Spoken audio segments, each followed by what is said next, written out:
Hello students, welcome to first lecture of class 10 in Hindi medium. Hindi medium का पहला lecture है और इसमें जो है हम वास्तविक संख्या के बारे में पढ़ेंगे। वास्तविक संख्या में जो पहला टर्म आता है आपका वो यूक्लिड विभाजन प्रमेयिका का है। यूक्लिड विभाजन प्रमेयिका क्या होती है? अगर हम देखेंगे दो धनात्मक पूर्णांक ए और बी लें हैं, उनके रहने पर ऐसी अद्वितीय पूर्ण संख्याएं Q और R विद्यमान है। कहने का क्या तात्पर्य है कि अगर दो अद्वितीय ए और बी दो धनात्मक पूर्णांक अगर आप ले रहे हैं तो उसके अंतर्गत दो Q और R पूर्ण संख्याएं विद्यमान रहेंगी, इसके अंदर ही रहेंगी। वह किस कंडीशन में रहेंगी? जहां की R जो शेषफल के रूप में रहेगा R, वह जो है 0 लेस इक्वल टू 0 के से कम बड़ा रहेगा या फिर उसके बराबर रहेगा और B से कम रहेगा। जहां पे Q भागफल और R शेषफल है, तो इस रूप में जो है हमारा यूक्लिड विभाजन प्रमेयिका को प्रदर्शित किया गया है। और इसमें नोट करने वाली क्या बात है कि A और B धनात्मक पूर्णांक के लिए Q और R शून्य भी हो सकता है। क्या तात्पर्य है इसमें? इसमें A equal to BQ plus R है, तो यहाँ यह शून्य भी हो सकता है, Q और R शून्य भी हो सकता है। तो एक कंडीशन है। दूसरा है कि इस प्रमेयिका का जो प्रयोग है पूर्णांक संख्याओं का महत्तम समापवर्तक यानी HCF निकालने के लिए किया जाता है। दो पूर्णांक संख्याओं का HCF निकालने के लिए किया जाता है। यूक्लिड विभाजन प्रमेयिका है। अब इसको कैसे हल करेंगे, कैसे करेंगे, इसके लिए हमें अगले चरण में देखना होगा कि इसका एल्गोरिथम क्या है। तो यूक्लिड विभाजन एल्गोरिथम को देखिए, इसको कलन विधि भी कहते हैं। इसमें क्या है?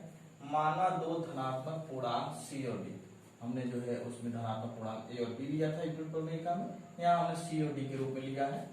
इस प्रकार है कि C is greater than D, जहां C D से बड़ा हो, बराबर ना हो, बड़ा हो, तो यूक्लिड विभाजन प्रमेयिका से C equal to DQ plus R होगा। C equal to DQ plus R, जहां Q और R दो पूर्ण संख्याएं हैं और 0 लेस और equal to R less than D, यानी कि जो शेषफल है हमारा R वह 0 और D के बीच में होगा, D से छोटा होगा, 0 के बराबर भी हो सकता है। तो अगर इस स्थिति को हम बनाते हैं तो उसमें क्या होगा कि यदि R हमारा 0 हो जाता है, अगर यहाँ शेषफल R अगर 0 हो जाएगा तो हमारा HCF मिल जाएगा, यानी महत्तम समापवर्तक HCF जो है C और D का हमें प्राप्त हो जाएगा। हमने देखिए धनात्मक पूर्णांक C और D लिया था, तो C और D का हमें आपको HCF मिल जाएगा, ये हमारा D होगा। लेकिन यदि अगर R हमारा शून्य नहीं होता है तो पुनः यूक्लिड विभाजन प्रमेयिका D और R पे लगाएंगे। ध्यान दीजिए, पहले C और D पे लगाए थे इसमें, फिर उसके बाद दोबारा अगर 0 नहीं होता, अगर हमारा शेषफल 0 नहीं होता है तो पुनः हम D और R पे लगाएंगे विभाजन प्रमेयिका, यूक्लिड विभाजन प्रमेयिका D और R पे लगाएंगे और इसी प्रकार यह प्रक्रिया तब तक दोहराएंगे जब तक R हमारा शून्य न हो जाए। यानी कि हमें R को शून्य लाना ही है। जब तक R शून्य नहीं होगा तब तक हमें महत्तम समापवर्तक HCF हमारा नहीं प्राप्त होगा। तो R शून्य ले आएंगे, R शून्य ले आने के बाद जो है हमारा जो प्राप्त होगा D, वही जो है हमारा क्या होगा कि HCF होगा, महत्तम समापवर्तक होगा। तो इसी प्रकार से यूक्लिड विभाजन प्रमेयिका का प्रयोग करके हम यूक्लिड विभाजन लीमा यानी यूक्लिड विभाजन प्रमेयिका का हम उपयोग कर लेते हैं यूक्लिड विभाजन एल्गोरिथम के द्वारा। चलिए एक प्रश्न लेते हैं यूक्लिड विभाजन पे। यूक्लिड विभाजन प्रमेयिका का प्रयोग करके 25 और 35 का महत्तम समापवर्तक ज्ञात करना है। तो दिया है क्या दिया है? 35 जो कि बड़ा है 25 से, तो क्या कहेंगे? यूक्लिड विभाजन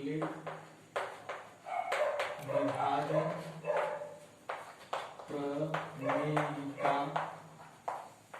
से क्या लिख सकते हैं?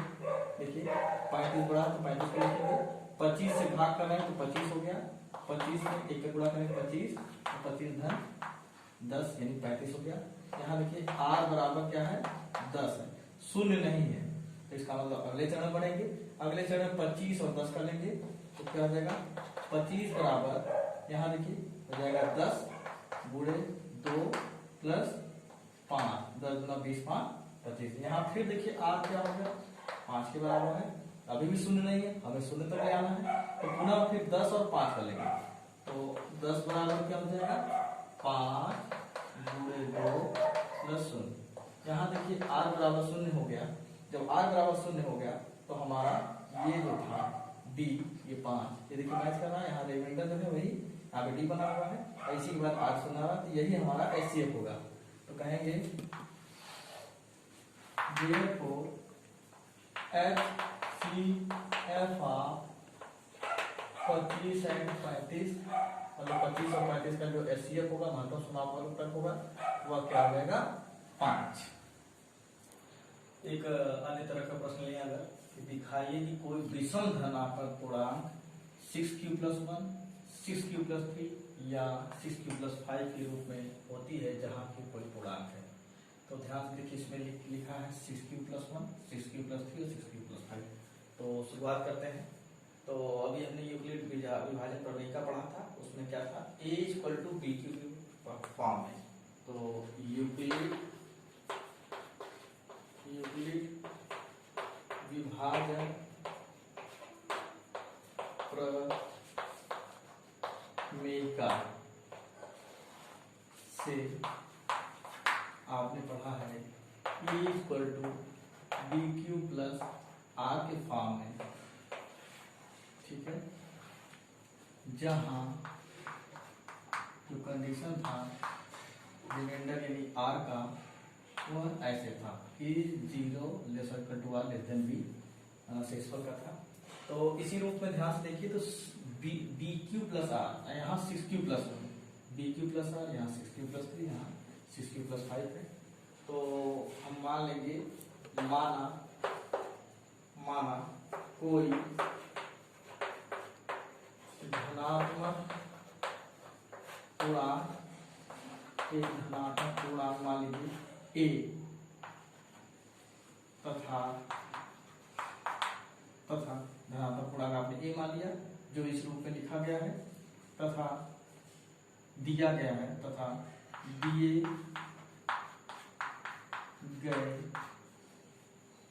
दिए गए 6q+1, 6q+3 या 6q+5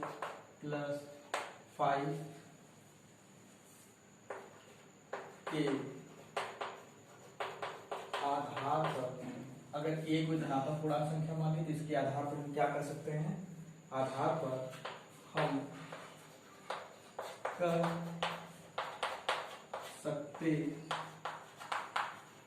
हैं कि b = 6। अगर हमने इसको BQ + R के फॉर्म में देखेंगे तो b को यहाँ 6 कंपेयर करेंगे, और ये जो है इसको तो BQ के फॉर्म में है, तो therefore कह सकते हैं जो शेषफल R की स्थिति, इसकी स्थिति क्या होगी, इसकी स्थिति होगी 0 और R < 6। देखिए b था, b = 6 है, तो 0 और 6 के बीच में रहेगा, अर्थात R की स्थिति क्या हो जाएगी, 0, 1, 2, 3, 4, 5 तक होगी, 6 से कम यानी 5 तक होगी। तो कह सकते हैं कि हमने a माना था धनात्मक पूर्णांक, तो कहेंगे इस प्रकार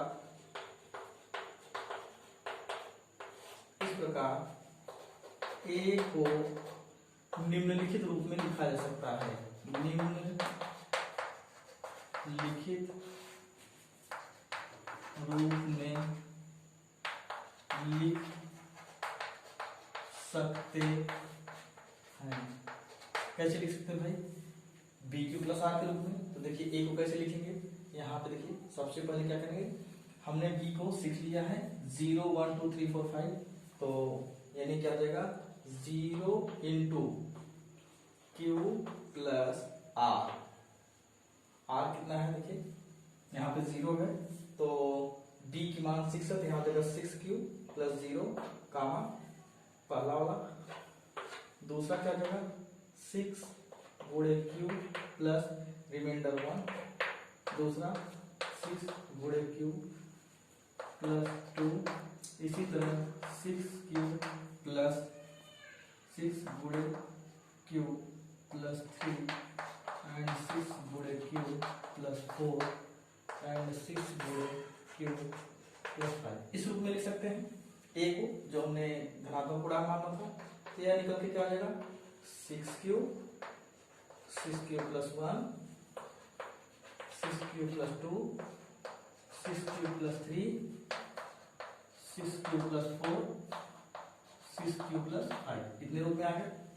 अब ध्यान से देखिए यह इतना और इतना, यह देखिए 2 से विभाजित हो रहा है, तो 2 से विभाजित होगा तो यह कितना हो जाएगा, यह सम संख्या का रूप हो जाएगा। और यहाँ ध्यान से देखिए यह तीनों 2 से विभाजित नहीं हो रहा है तो यह विषम संख्या के रूप में हो जाएगा। तो चलिए आगे लिखते हैं 6 cube plus 1 6 cube plus 2 6 cube plus 3 6 cube plus 4 और 6 क्यूब प्लस 5 के रूप में लिख सकते हैं। अतः 6 क्यूब बराबर 2 गुणे 3 क्यूब 6 क्यूब प्लस 2 बराबर 2, यहाँ से काम ले लीजिए, यहाँ क्या आएगा 3 क्यूब प्लस 1 के रूप में एंड 6 क्यूब प्लस 4 अगर ले लेते हैं 2 काम तो यहाँ हो जाएगा 3 क्यूब प्लस 2 के रूप में। यह जो तीन संख्याएं हैं, यह संख्याएं देखिए, इसका मतलब ये सारी किससे होंगी, 2 से विभाजित होंगी। अतः 6 क्यूब प्लस 2 6 क्यूब प्लस 4 2 से विभाज्य है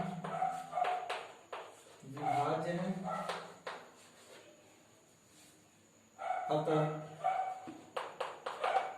यह सम संख्या का रूप है, सम संख्या का रूप है। चलिए पुनः देखिए 6 cube plus 1 6 cube plus 3 6 cube plus 5 विषम संख्या का रूप है,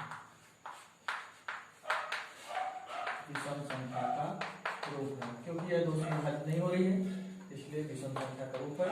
और यही हमें दिखाना था कि 6 cube plus 1 6 cube plus 3 6 cube plus 5 विषम संख्या के रूप में, विषम संख्या धनात्मक पूर्णांक के रूप में हो।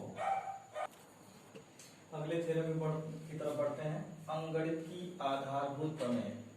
ठीक है, अंकगणित की आधारभूत प्रमेय क्या कहलाता है कि प्रत्येक भाज्य संख्या को अभाज्य संख्याओं के एक गुणनफल के रूप में गुणनखंडित किया जा सकता है तथा यह गुणनखंड अभाज्य गुणनखंडों के आने वाले क्रम के बिना अद्वितीय होगा। क्या कहने का तात्पर्य है कि अगर कोई आपका कंपोजिट नंबर है तो फंडामेंटल थ्योरम ऑफ अरिथमेटिक क्या कहलाता है, अंकगणित की आधारभूत प्रमेय कहलाता है कि अगर उसको गुणनफल के रूप में व्यक्त किया जाए, यानी उसके अलग अभाज्य गुणनखंडों के रूप में अगर आप खंडित कर देते हैं, गुणनखंडित कर देते हैं, तो जो गुणनखंड अभाज्य के रूप में प्राप्त होगा वह बिना क्रम के अद्वितीय होता है। क्या कहने का तात्पर्य है कि यदि ए और बी दो धनात्मक पूर्णांक अगर हम ले लेते हैं तो एचसीएफ ऑफ ए बी का एचसीएफ जो होगा संख्याओं में प्रत्येक उभयनिष्ठ अभाज्य गुणनखंड की सबसे छोटी घात का गुणनफल होगा।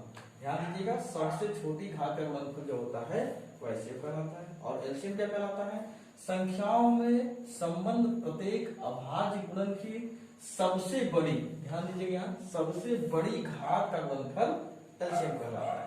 सबसे छोटी घात का एचसीएफ और सबसे बड़ी घात का एलसीएम कहलाता है।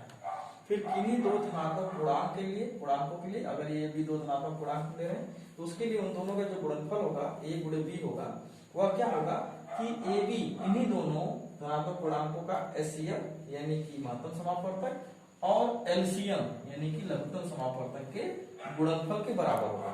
दोनों गुणनफल एलसीएम और एचसीएफ के गुणनफल के बराबर होगा। यही है हमारा फंडामेंटल थ्योरम ऑफ अरिथमेटिक, अंकगणित की आधारभूत प्रमेय। तो एक प्रश्न लेकर के देखते हैं कि 45 को अभाज्य गुणनखंड के रूप में व्यक्त करो। तो क्या करेंगे, सबसे पहले 45 लीजिए, अब इसको काट लीजिए, 5 है तो 3 से कटेगा, 3 एक 9 3 3 पर कटेंगे 3 पर कटेंगे और 5 के 5। इसका मतलब हम 45 को क्या लिख सकते हैं, 45 को लिख सकते हैं 3 गुणे 5 यानी इसको 3 घाते 2 और 5 घाते 1। तो ये जो है हमारा गुणनखंड के रूप में व्यक्त हो गया। सिंपल सा है, छोटा सा। एक दूसरी तरह का प्रश्न लेते हैं। 20 और 16 का मसत्व और लसत्व ज्ञात कीजिए और सत्यापित कीजिए कि एचसीएफ गुणे एलसीएम यानी कि मसत्व गुणे लसत्व बराबर 20 और 16 का गुणनफल। तो ये सत्यापित भी करना है। सबसे पहले हम 20 का लेंगे, तो 20 का महत्व समापवर्तन निकालने के लिए सबसे पहले को फैक्टर में करेंगे। तो 2 दहाक 20, 2 पंजे 10 और 5 पन्ने 5, यानी को हम 20 को लिख सकते हैं 2 गुणे 2 गुणे 5, यानी कि 2 पावर 2 गुणे 5 पावर 1, ठीक है, यह 20 हो गया। और पुनः हम ले लेंगे 16 का, तो 16 में करेंगे तो 2 8 16, 2 चौके 8, 2 दूनी 4 और 2 कनम 2, यानी कि 16 का अगर ले लेंगे तो हो जाएगा 2 गुणे 2 गुणे 2 4 बार। तो इसको लिख सकते हैं 16 बराबर 2 घाते 4 गुणे 2 घाते 4। तो यहाँ से देखिए HCFR 16 और 20 का जो HCF होगा महत्तम समापवर्तक होगा।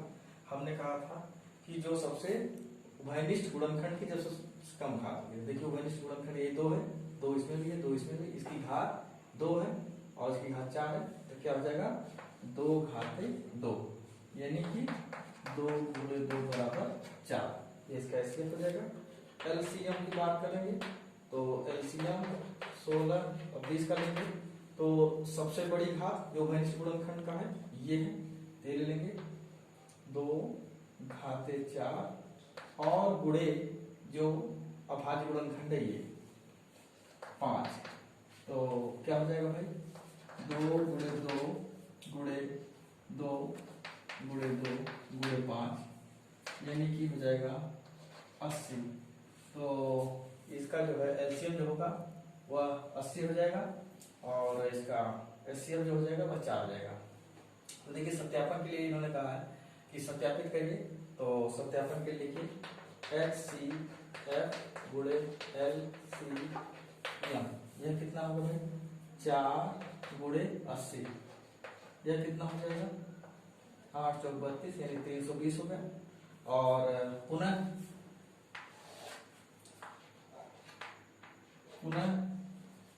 20 गुणे 16 इसका गुणनफल लीजिए, तो 16 दूना 32, 320 हो गया। तो ध्यान से देखिए एचसीएफ और एलसीएम 320 है और 16 गुणे 20 गुणे 16 भी 320 है, अतः सत्यापित हुआ, सत्यापित हुआ।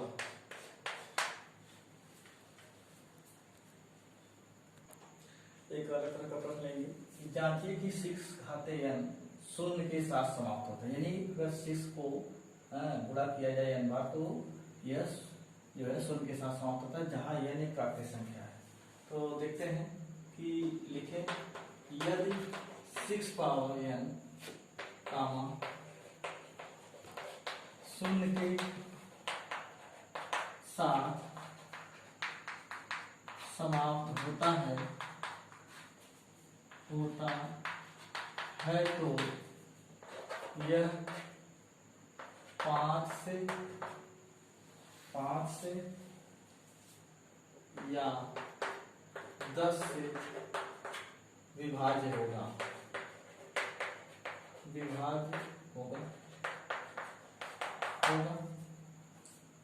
तो हम देखते हैं क्या देखते हैं भाई, अगर 6 घाते n ले लिया जाए क्योंकि n एक प्राकृतिक संख्या है, तो 6 घाते n जहां n क्या है 1 2 3 4 इस तरह से, तो अगर 6 घाते n ले लिया जाए तो क्या हो जाएगा 6 होगा, जो कि 5 या 10 से विभाज्य नहीं है, पूर्णतः विभाज्य नहीं है, पूर्णतः विभाज्य नहीं है।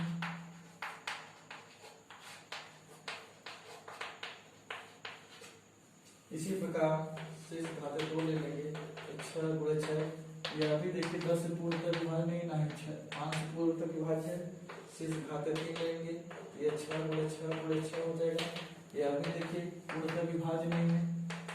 इसी प्रकार से अगर हम क्रम में आगे बढ़ते जाएंगे तो 6 पावर n यानी 6 गुणे 6 n बार करेंगे तो यह भी विभाज्य नहीं है।